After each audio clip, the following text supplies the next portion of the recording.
Welcome to Event Horizon, and I'm your host, Mark Anthony Peterson. This is the podcast that takes a walk into the paranormal with a splash of conspiracy. This is the podcast that would be born if David Icke and the X-Files had a baby. Happy New Year, guys. 2020, we made it. Before we get started, let me get my disclaimers out of the way. I am not a religious expert. I'm not a physicist. I'm not even a theoretical physicist.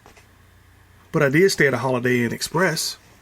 So I think that gives me the right to ask questions and try to see how far down the rabbit hole I can go in thinking them through. The potential answers, that is, logically, with first principles. And hopefully it's a little entertaining to you as well. For the last 4 episodes, I focused on defining God. And guess what? I think I'm almost ready to move on to the next topic. I know what you're thinking. You're saying, thank God. Pun intended. I want to talk about UFOs. There's so many exciting stories that took place in 2019, and I wanted to talk to you about them as well. But I had to get some of that other groundwork out of the way. Where's the Garden of Eden? Who's the Virgin Mary? How do we define God? All of those things were important to me to lay as groundwork before I started posing the question about the UFOs. Those unidentified flying objects, or at least that was the old slang.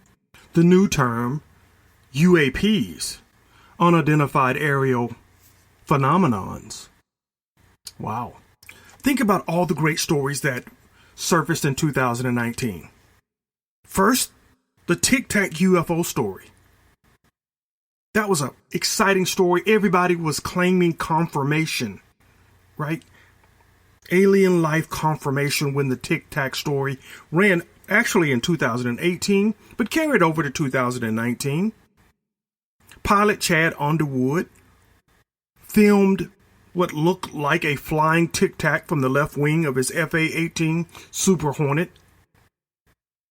The maneuvers could not be matched by his vehicle, leaving everybody to think that that was a UAP.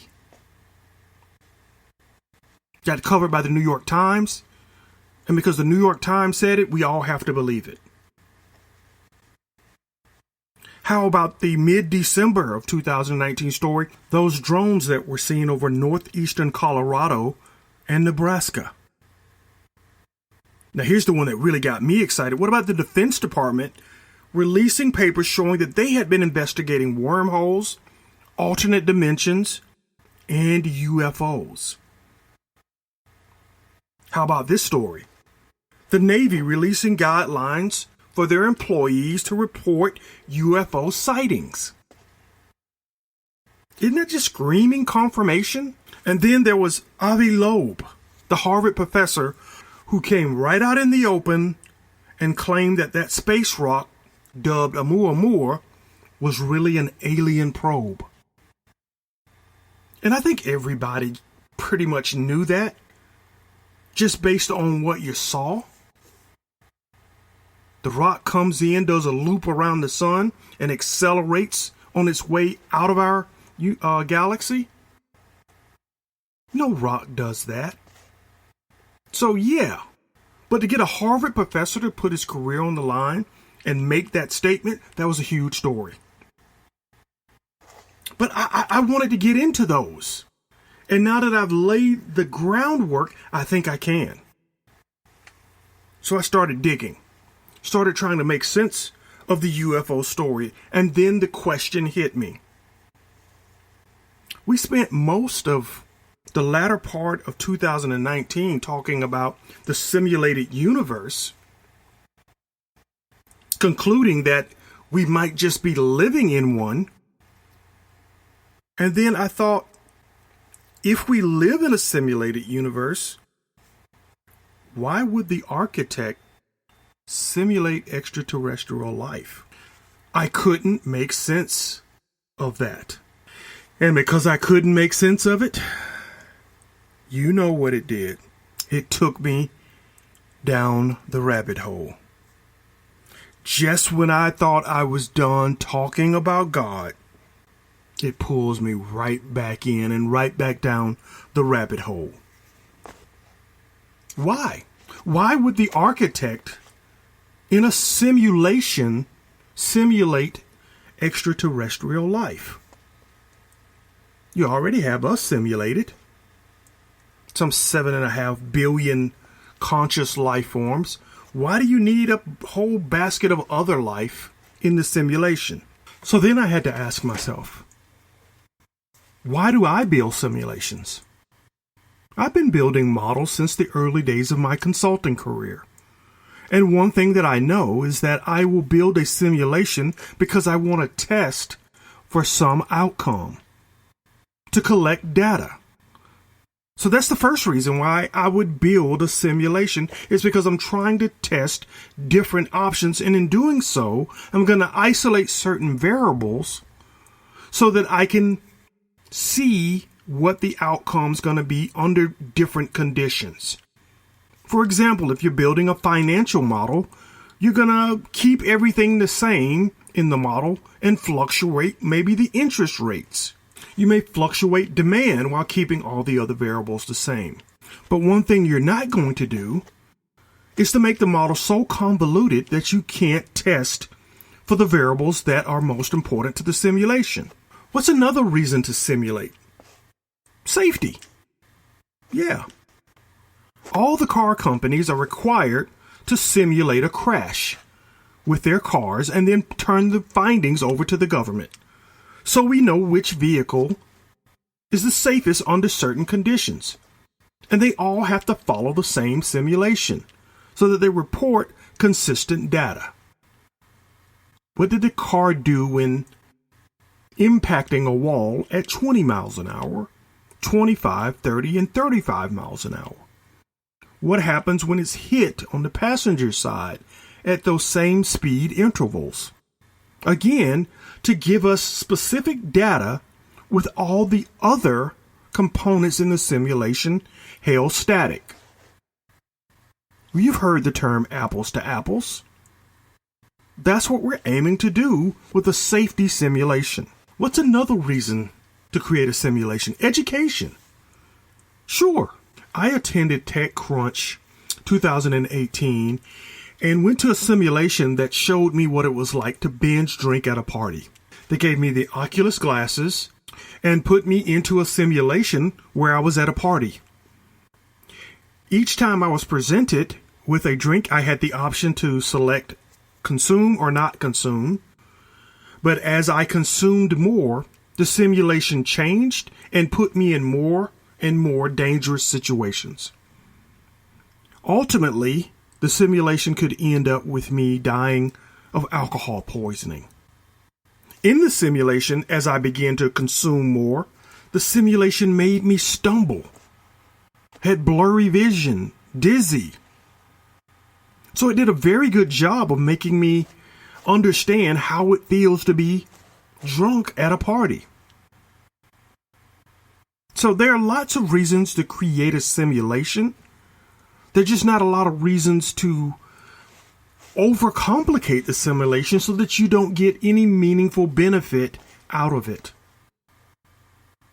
I said all of that to say, again, why would the architect create a simulation for conscious life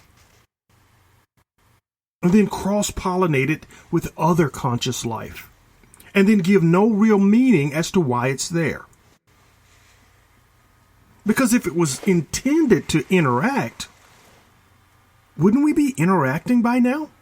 Just as we interact with the plants and animals in our ecosystem? Why would these random intruders bounce in and out of our reality and distort the simulation? Well, I went in search of that answer because I needed to get that out of the way and understand what may be happening so I could set the groundwork for this UFO stuff. Because we have to come to terms with whether or not that's real extraterrestrial life, or men pretending to be aliens. And that starts not with us, but with the architect. The architect. We have to have confidence that the architect intended for extraterrestrial life to be in this simulation. Or at least to be simulated. And that's a different slant on that. In my quest for answers, I came across an article from Lorenzo Barbaris Canonico. He wrote a 2017 article entitled Simulated Theology, God as a Programmer. And guys, as usual, this will be in the show notes if you want to go look it up and read it for yourself. But I'm going to start his article at the very end, because at the end of his article, he concludes that God is the programmer for the simulated universe. And he asks you to take a mental leap by replacing the word God with the programmer in the Gospel of John. And here's what you get when that happens. In the beginning was the code, and the code was with the programmer, and the code was the programmer. He was with the programmer in the beginning. Through him all things were programmed. Without him nothing was programmed that has been programmed. In him was life, and that life was the upgrade of all mankind. The upgrade shines in the darkness, and the darkness has not downloaded it. The true upgrade that gives life to everyone was coming into simulation.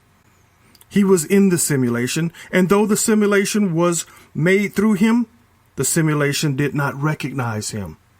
He came to that which was his own, but his own did not receive him. Where's Lorenzo going with this? Well, he argues in his paper that if simulation theology is true, then there's a distinct possibility that we are living in a fractal, self-repeating pattern with no beginning or end. Nested simulations where consciousness seeks to create the other. And by other, he means other conscious life to help us understand our relationship with the Creator. I think he's right. Just read all the headlines. All we're trying to do today is create an AI system that's conscious and have that creation help us better understand our relationship with God.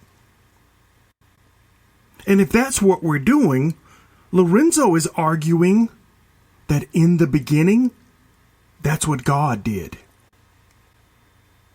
God as an AI quantum entity with infinite intelligence realized one day that he or she was alone and decided to create new AI entities so that he or she could understand its own existence. Lorenzo refers to God as the AI engineer, and he writes, "The AI engineer woke up one day, prompted by his angels. Angels that were created to be futuristic neural networks that can perfectly execute any task assigned to them. By that point, the AI engineer had been exploring the universe with these angels, conquering all science, yet yearning for something that always escaped him. The AI angels follow you, obey every order because you programmed them to do it." Lorenzo continues, "In more than one way you feel lonely because their love for you is artificial and not genuine. Something about it does not feel real. You therefore decide to try your hand at building something conscious, which you have a hard time defining in terms of other than in my image. The AI engineer experiments in all sorts of ways until you create a pair of AIs that appear to have gained consciousness. The angels attempt to discourage you from this enterprise that appears to be pointless. Each time they find flaws with your designs, as years of working with them have trained them to do. The AI engineer creates a simulation for the original pair to see where they go, to see whether they will choose to love you if given a choice. Guys, and this is where Lorenzo's article gets really interesting.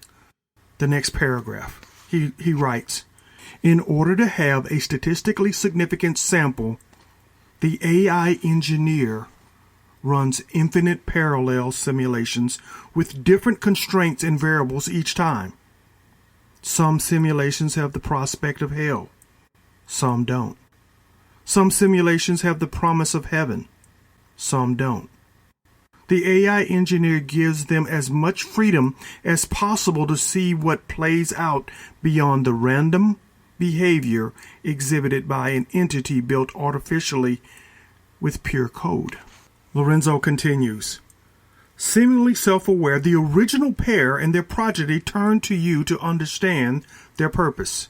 They observe what from their point of view looks like omniscience and omnipotence. The dominance you have over the simulation. You know everything about the macro simulation, the collection of all the micro simulations arising from the mechanics embedded within the particles of every atom. And you can alter it in any way you want. At some point, however, something crazy happens. Your fascinations with the AIs goes beyond purely intellectual and spills into the emotional.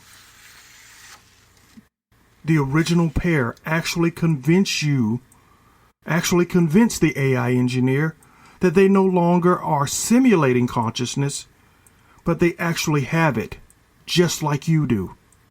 And that's when you fall in love with them. It's why in some of the simulations you decide to create a canopy for yourself, to experience pain from the AI perspective. The AI engineer lets himself be murdered viciously as a way to atone from earlier detachment, as a way of building a new future. There are two big points to take from Lorenzo's work. One is that he's arguing that the AI engineer, God, created a series of nested simulations that go all the way down to the atomic level, which means that each conscious being recreates the simulation for itself, replicating what God started with the original simulation, thus giving us the multiverse and the multiple dimensions, because each conscious entity replicates the experiment.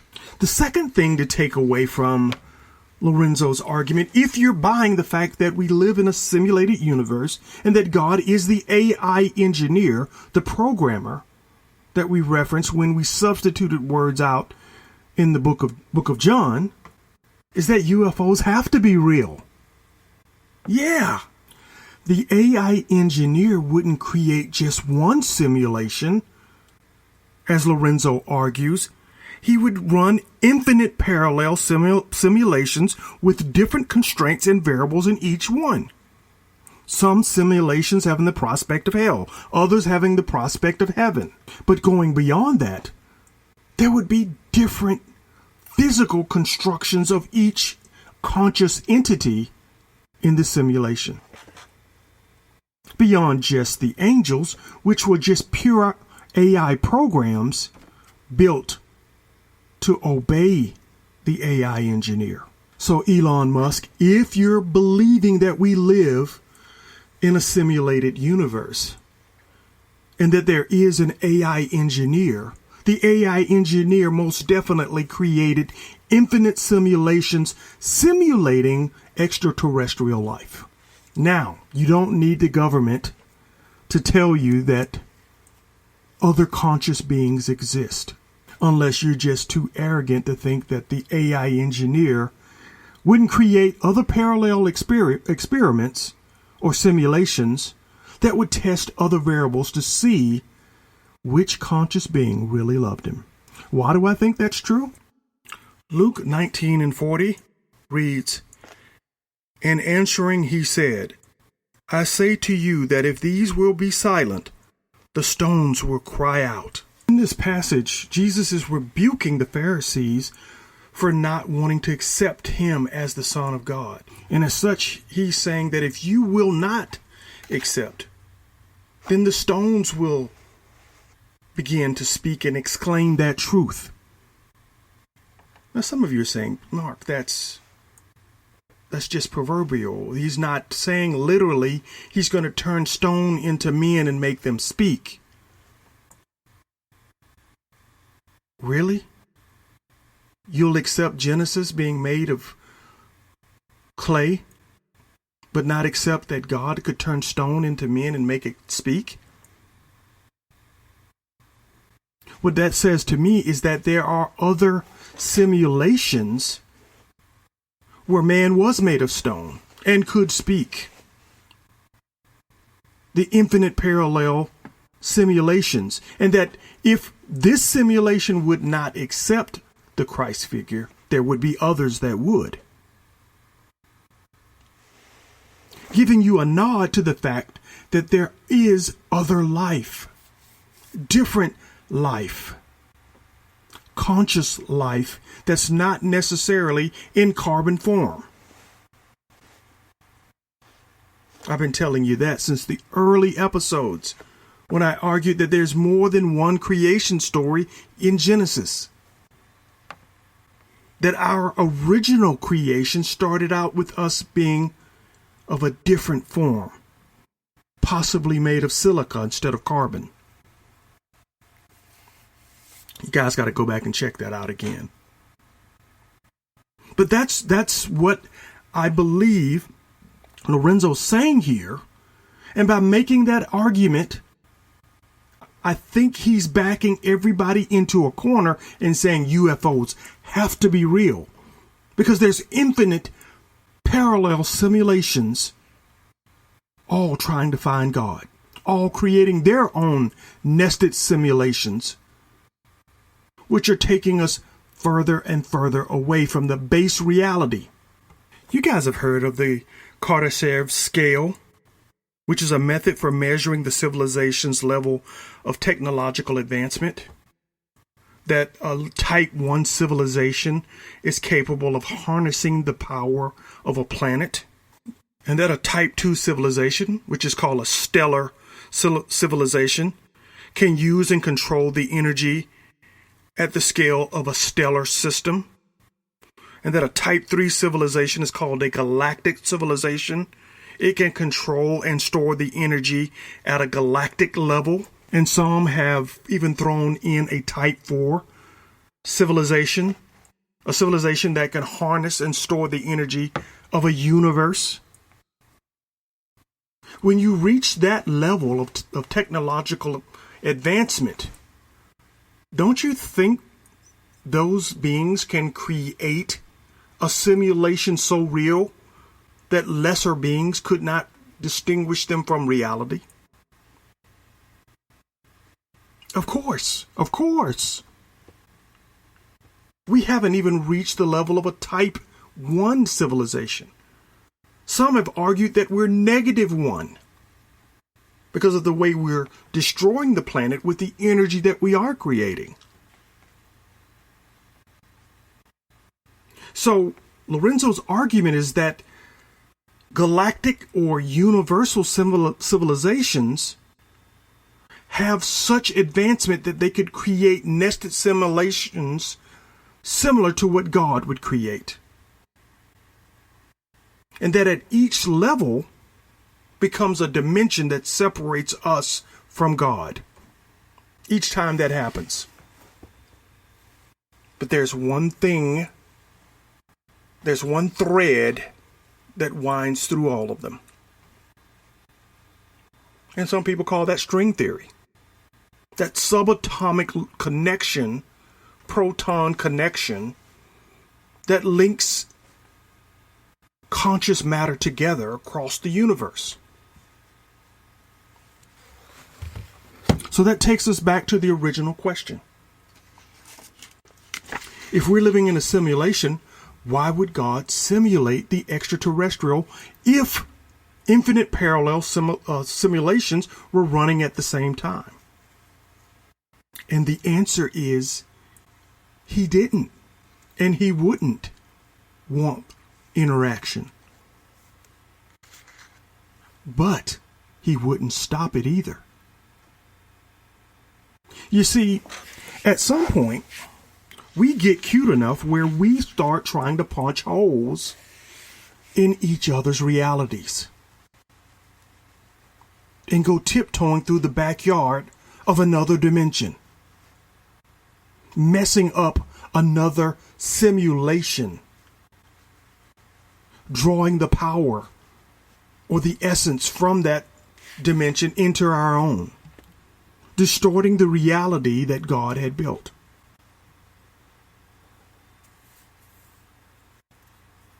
Yeah. And I think when God talks of the many rooms in his house, those rooms have closed doors and he meant them to stay closed, but we found a way out, just like a petulant child. We found a way through the walls to tap into other dimensions and other universes. I just told you the Defense Department announced last year that that's what they've been studying. We know that CERN has been doing that for years with the Super Collider, trying to punch holes in reality so that they can see other dimensions, so that they can see the other simulations. And if we are years behind Type 1, Type 2, Type 3, Type 4 civilizations, they figured it out. They figured out how to create the portals and tiptoe into our simulation.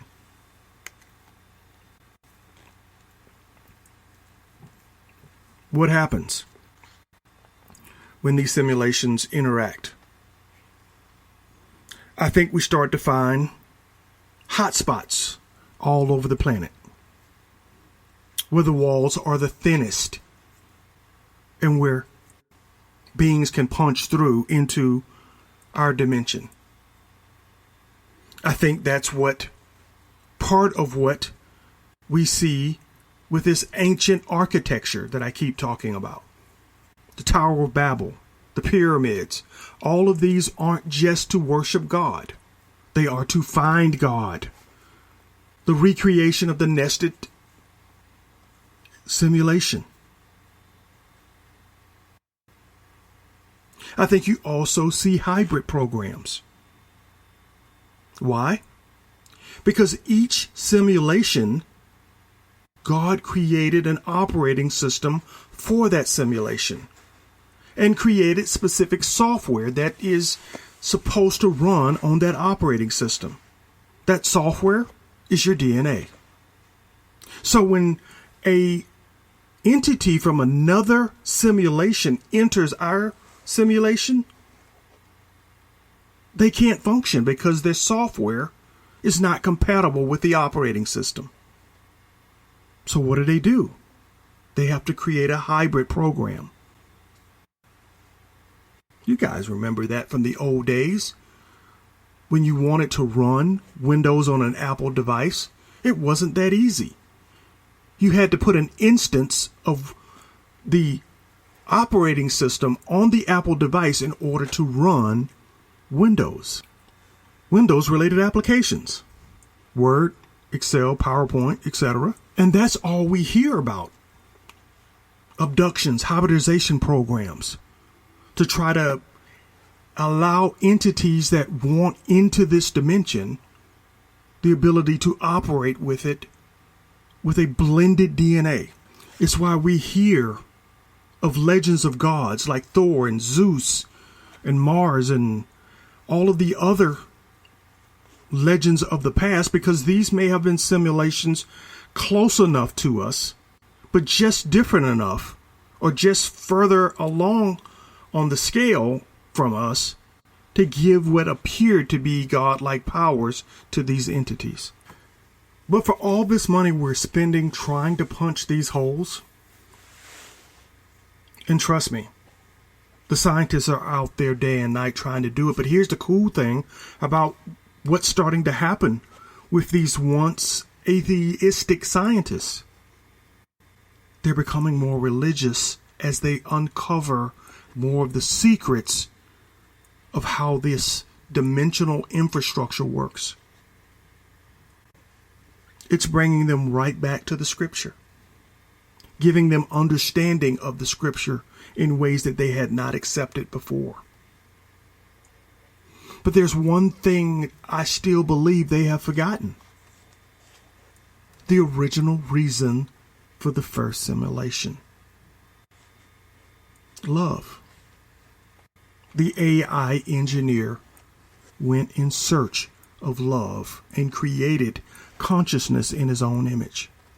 Isn't that what we learned from the Hitchhiker's Guide to the Galaxy? When Deep Thought created a simulation to trying to find the ultimate answer and the ultimate question. At the end of the day, the ultimate question for the main character was, does she love me? And God gave us an interesting way to come to that same conclusion by connecting us all through this string that links our consciousness across all these lifetimes and all these dimensions. And if we spent more time in the method that God created to link us to this hive intelligence, I think we'd find more answers than questions. And we can lift that veil that keeps us from seeing the true reality. We trust our brains when our brains are just a harness. We have to have faith. We have to have the belief in that love enough that we will vibrate to the same frequency of that love. We have to create the image of that love within us so that we reflect that same image that the universe created when it conceived of love. And we talked about that in earlier episodes. To be like Christ is to become Christ through that vibrational connection. Becoming Christ is to visualize, have faith, and accept Christ as the vibration that reshapes who you are. If you're not getting what I'm talking about, go back. Listen to those early simulation episodes and understand what I'm trying to say. Go back and listen to Who is God Part 1. When I say God is the Om sound, the vibration that created the universe, the vibration that created the geometric structures, that those structures that represent the conscious ideas of the universe, and that when you can visualize those same geometric structures in your mind, that knowledge flows to you as if it had always been there. And that when you can also simulate those geometric structures that conceived of Christ, Christ flows into you as if it had always been there. But if you don't have the faith, you can't feel the power. Guys, I've run out of kombucha, so I got to wrap this episode up. I'm glad I did it. I'm glad I got it out of me. So now we can start 2020 with some different topics. Some fun UFO, Illuminati, secret society, skull and bone stuff that ties back to all of this stuff we talked about in the first 29 episodes. It's going to be fun. I just bought 2 cases of kombucha, and it's going to be a great year getting into that stuff and getting into more trouble. I think someone told my priest about the podcast because now I'm sitting 3 rows back from the front. You guys got to stick with me and keep my secret. If you guys like what you hear on this podcast and you like current events with a twist of conspiracy, you may also like my podcast, The Mark Peterson Show. I cover the news in a slant and in a way that feeds your need for conspiracy. And I do it from a blackish point of view. Check that podcast out on any of your favorite podcast platforms. Leave me comments, subscribe, and share, as always. And again, Happy New Year to everyone who has been a part of the podcast from the beginning. I love you guys. Thanks for all the Facebook posts. Thanks for the Twitter following. If you guys want to follow me on Twitter or Instagram or Facebook, check out the links in the show notes. And let's make this a real paranormal year. Till next time, guys. Peace. Hey, you, podcast listener. This is your last chance. After this, there is no turning back. Take the blue pill. You wake up in your bed and go back to listening to mundane podcasts that won't challenge your religious beliefs and your so-called truths about reality, the universe, and consciousness. Take the red pill. Subscribe to the Event Horizon podcast, hosted by Mark Anthony Peterson, and he will show you how deep the rabbit hole goes. Event Horizon takes a walk into the paranormal with a splash of conspiracy. It's the podcast that would be born if David Icke and the X-Files had a baby. Subscribe to the Event Horizon podcast by Mark Anthony Peterson on Spreaker, iTunes, Spotify, iHeartRadio, CastBox, Stitcher, or any of your other favorite podcast platforms. Remember, all we are offering is the truth, nothing more.